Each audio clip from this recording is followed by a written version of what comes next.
Onasi kayfiyating yo'q. To'yib ketdim hamma narsadan. To'xtab tur. Assalomu alaykum. Xotin-qizlar qo'mitasi ayollarning gapini tarjima qilish bo'limimi?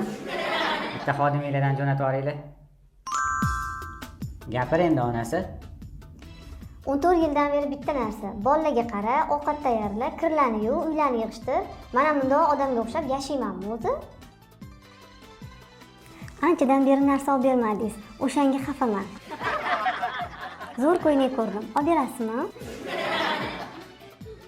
Shuni odamga o'xshab gapirsang bo'lmaydimi? Jonim, shuni vaqtida aytsang bo'lar ekan. Bo'pti, 1 million beraman. O'sha ko'ylagingni olgin-da, boshqa boshim ortmagan. Asalim, sen uchun 1 million uyoqda tursin, jonimni ham berishga tayyorman. Voy rahmat adajonimsiz, sizga ham rahmat. Mayli, baxtli bo'linglar. Xizmatim kerak bo'lsa, telefon qilarsizlar. Boy chechagim, qora qosh, boy chechagim, yulduzlarday sochilgan boy chechagim.